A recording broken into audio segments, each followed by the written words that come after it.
Cryo ഗോറക് dots മൈക്കിൻ്റെ review video ആണ്. Mic ഞാൻ already കുറച്ച് ചാർജൊക്കെ ചെയ്ത് യൂസൊക്കെ ചെയ്ത് നോക്കിയതാണ്. ഇതാണ് മൈക്കിൻ്റെ പെട്ടി വരുന്നത്. ഇതിൽ നമുക്ക് ഇതിൻ്റെ ഉള്ളൊരു സാധനം കൂടി വരും. ഇങ്ങനെ ഒരു സാധനം അതിൻ്റെ ഉള്ളിൽ ഈ വട്ടത്തിൽ മൈക്കും ഇവിടെ മറ്റേ റിസീവറാണ് വരിക. റിസീവർ ടൈപ്പ് സി ആണ്. ആൻഡ് ഒരു പെട്ടിയും കൂടി ഉണ്ട് ഇതിൻ്റെ ഉള്ളിൽ. ഞാൻ വെച്ചിട്ട് ഇതിങ്ങനെ തുറന്നിട്ട് ഇങ്ങനെ തുറക്കുമ്പോൾ ഈ ക്യു ആർ കോഡ് സ്കാൻ ചെയ്ത് കഴിഞ്ഞാൽ നമുക്ക് ഇതിൻ്റെ മറ്റേ ഇൻസ്ട്രക്ഷൻസ് അങ്ങനത്തെ പരിപാടികൾ അതിൻ്റെ ഉള്ളിൽ ഇങ്ങനെ പെട്ടിയും കൂടി ഉണ്ടാവും. ആ പെട്ടിയുടെ ഉള്ളിൽ ഈ ഒരു സാധനവും അത് മൈക്കിൻ്റെ ചുറ്റിനും ബാൻഡ് പോലെ ഇടാൻ പറ്റും. അപ്പോൾ അത് നമുക്ക് മറ്റേ ഇതായിട്ട് യൂസ് ചെയ്യാൻ പറ്റും. പിന്നെ ചാർജിങ് കേബിൾ ടൈപ്പ് സി ആണ് വരുന്നത്. മൈക്കും ടൈപ്പ് സി ചാർജിങ് ആണ് വരുന്നത്. ഞാൻ വിത്തൗട്ട് കേസ് ചാർജിങ് കേസാണ് വാങ്ങിയത്. ആമസോണിൽ ഇതിനിപ്പോൾ 1200 ആണ്. അത് 2000 ആണ് പെട്ടി കൊടുത്തേക്കുന്നത്. ബാക്കി ഞാൻ മൈക്ക് വെച്ചിട്ട് സംസാരിക്കാം. അപ്പോൾ നിങ്ങൾക്ക് മൈക്കിൻ്റെ ക്വാളിറ്റി മനസ്സിലാവും. ബാക്കി കാര്യങ്ങളും പറഞ്ഞുതരാം. ഓക്കെ, കാര്യം പറയാൻ മറന്നു. ഇതാണ് മൈക്ക്. ഇതാണ് മൈക്ക്. ഇത് ഇതിൻ്റെ റിസീവർ. ഈ മൈക്ക് നമുക്ക് ഇങ്ങനെ ഇവിടെയാണ് ചാർജിങ് പോർട്ട് വരുന്നത്. ഈ സാധനം ഊരിയെടുക്കാൻ പറ്റും. ഇതിപ്പോൾ മാഗ്നറ്റായിട്ട് വേണമെങ്കിൽ നമുക്കിങ്ങനെ മാഗ്നറ്റായിട്ട് വയ്ക്കാൻ പറ്റും. ഇങ്ങനെ വെച്ചാൽ മാഗ്നറ്റായിട്ട് യൂസ് ചെയ്യാം. അല്ലാന്ന് വെച്ചാൽ ഇതിങ്ങനെ വെച്ചിട്ട് കുത്താൻ പറ്റും. രണ്ട് രീതിയിൽ യൂസ് ചെയ്യാം. ഞാനിപ്പോൾ ഇവിടെ സ്വിച്ച് വരുന്നുണ്ട്. ഈ സ്വിച്ച് ഞെക്കി പിടിച്ചാൽ ഓണാവും.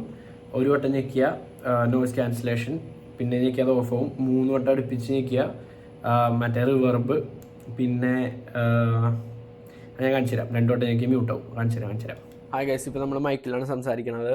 ഞാൻ ക്ലിപ്പ് ചെയ്തേക്കല്ല, നേരത്തെ കാണിച്ചു തന്ന പോലെ മാഗ്നറ്റ് വെച്ചിട്ട് മറ്റേ സാധനം ഞാൻ ഷർട്ടിൻ്റെ ബാക്കിൽ വെച്ചിട്ട് ഇത് മാഗ്നറ്റ് വെച്ച് കണക്ട് ചെയ്യാണ് ചെയ്തത്.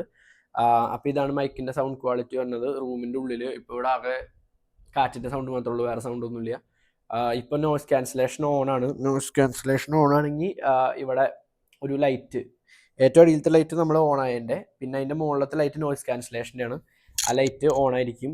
ഇപ്പം ഞാൻ നോയ്സ് ക്യാൻസലേഷൻ ഒരു ക്ലിക്ക് ചെയ്ത് ഓഫ് ആവും. ഇപ്പം ആ ലൈറ്റ് പോയി. ഇപ്പം നോയ്സ് ക്യാൻസലേഷൻ ഓഫാണ്. ഇപ്പോൾ ഓണായി. ഇനി ഞാൻ ഡബിൾ ക്ലിക്ക് ചെയ്താൽ മ്യൂട്ട് ആവും.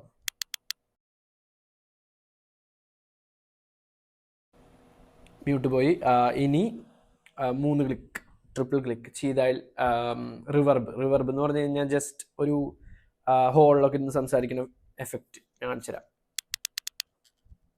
ഇപ്പം ഈ ലൈറ്റ് ബ്ലിങ്ക് ചെയ്തുകൊണ്ടിരിക്കും. ആ നോയ്സ് ക്യാൻസലേഷൻ ലൈറ്റ് അത് റിവർബ് ഓൺ ആകുമ്പോഴാണ്. ഇതാണ് റിവർബ് ഓൺ ആകുമ്പോഴുള്ളൊരു എഫക്റ്റ്. ഇനി ഞാനത് ഓഫ് ചെയ്യണം. ഓക്കെ, ഇപ്പോൾ റിവർബ് ഓഫാണ്. ഒരു 1500 റുപ്പീസിന് താഴെയുള്ള മൈക്ക് എന്ന് പറയുമ്പോൾ ഇത് അടിപൊളി ക്വാളിറ്റിയാണ്. നമുക്ക് അത്യാവശ്യം എന്താ പറയുക, പുറത്തുനിന്ന് വീഡിയോ എടുക്കാനാണെങ്കിൽ ഉള്ളിൽ വീഡിയോ എടുക്കാനാണെങ്കിൽ നല്ല ക്വാളിറ്റിയാണ്. പുറത്തുനിന്നുള്ള വീഡിയോ ഞാൻ കാണിച്ചു തരാം. അപ്പോൾ നോയ്സ് ക്യാൻസലേഷൻ കുറച്ചുകൂടി അവിടെ ആകുമ്പോൾ സൗണ്ട് ഉള്ളതുകൊണ്ട് മനസ്സിലാവും. അത് ഞാൻ വീഡിയോൻ്റെ ലാസ്റ്റ് കാണിച്ചു തരാം. ഓക്കെ, ഹായ് ഗൈസ്, അപ്പോൾ ഇതാണ് പുറത്തുനിന്ന് സംസാരിക്കുമ്പോൾ സൗണ്ട് ക്വാളിറ്റി. ഞാനിപ്പോൾ ഇവിടെ വലിയ കാര്യമായിട്ട് സൗണ്ടൊന്നുമില്ല. കിളികളുടെ സൗണ്ട്, അങ്ങനത്തെ സൗണ്ടുകൾ മാത്രമേ ഉള്ളൂ. അത് ഞാൻ നോയ്സ് ക്യാൻസലേഷൻ ഓഫ് ചെയ്താൽ കേൾക്കുന്നുണ്ടോയെന്ന് എനിക്കറിയില്ല. ചെറിയൊരു കാറ്റും പിന്നെ കിളികളുടെ സൗണ്ട് അത്രേ ഉള്ളൂ. വേറെ സൗണ്ടൊന്നുമില്ല. പിന്നെ കാറുകൾ പോണതിൻ്റെ സൗണ്ട് ഇടയ്ക്ക് വരും, ഇടയ്ക്ക് ഉണ്ടാവും, അത്രേ ഉള്ളൂ. ഇപ്പോൾ നോയ്സ് ക്യാൻസലേഷൻ ഓണാണ്. നമ്മളിപ്പോൾ ദൂരേക്ക് നിന്നാലും അടുത്ത് നിന്നാലൊക്കെ ഒരേപോലെ തന്നെ സൗണ്ട് കിട്ടും. 30 മീറ്ററാണ് റേഞ്ച് കൊടുത്തേക്കണത് പെട്ടിയിൽ. പിന്നെ ചാർജിങ്ങിൻ്റെ കാര്യം പറയാൻ മറന്നു. ഈ ചാർജിങ് എന്ന് പറഞ്ഞു കഴിഞ്ഞാൽ റിസീവറിൽ 2 ലൈറ്റ് ഉണ്ട്. അത് വെച്ചിട്ട് നമുക്ക് ചാർജ് നോക്കാം. അല്ലെങ്കിൽ പിന്നെ ഇത് ചാർജ് ചെയ്യുമ്പോൾ ഇതിൻ്റെ ടോപ്പിലായിട്ട് ഒരു ബാറ്ററിയുടെ പോലത്തെ ഒരു ലൈറ്റ് ഉണ്ട്. അത് റെഡായിട്ട് കത്തും ചാർജ് കുത്തിക്കൊണ്ടിരിക്കുമ്പോൾ ഫുൾ ആവണ വരെ. അതാണ് ചാർജിങ്ങിൻ്റെ കാര്യങ്ങൾ. പിന്നെ ബാക്കിയെല്ലാം ഞാൻ പറഞ്ഞു. പുറത്തുനിന്ന് റിവർബ് ഓൺ ആക്കിയിട്ട് പുറത്തുനിന്ന് റിവർബ് ഓൺ ആക്കി എങ്ങനെയായിരിക്കും സൗണ്ട്. റിവർബ് എനിക്ക് ആക്ച്വലി വലിയ ഉപകാരം, എനിക്ക് പ്രത്യേകിച്ച് ഉപകാരമൊന്നുമില്ല. അല്ലാത്തവർക്ക് വേറെ വല്ല ഉപകാരമാണോ എനിക്കറിയില്ല. അതിൻ്റെ ആക്ച്വലി യൂസ് എന്താണെന്ന് എനിക്കറിയില്ല. ഇപ്പോൾ റിവർബ് ഓഫാണ്. നോയ്സ് ക്യാൻസലേഷൻ ഓണാണ്. ഇതാണ് പുറത്തുനിന്നുള്ള സൗണ്ട് ക്വാളിറ്റി. അത്യാവശ്യം സൗണ്ടൊക്കെ ഉള്ളിടത്തും എല്ലാത്തിനും അടിപൊളി മൈക്കായിട്ടാണ് എനിക്ക് തോന്നുന്നത്. ഞാൻ വേറൊരു മൈക്കിൻ്റെ റിവ്യൂ ഇട്ടുണ്ടായിരുന്നു, ഗ്രെനാരോ എന്ന് പറഞ്ഞൊരു മൈക്കിൻ്റെ. അത് എത്ര 700 800 അങ്ങനെ എത്രയാണ് വരുന്നത്. അതിൻ്റെ ഐ കാർഡ് ഞാൻ ഇവിടെ കൊടുക്കാം. അത് ആക്ച്വലി കമ്പാരിറ്റീവ്ലി ഇത് വെച്ച് കമ്പയർ ചെയ്യുമ്പോൾ വളരെ മോശം ക്വാളിറ്റിയാണ്. ഇതിൻ്റെ എനിക്ക് അടിപൊളി ക്വാളിറ്റി ആയിട്ടാണ് തോന്നുന്നത്. അത്യാവശ്യം വീഡിയോ എടുക്കാനാണെങ്കിലും ചാർജിനാണെങ്കിലും ഒക്കെ സൂപ്പർ മൈക്കാണ്. Go for it.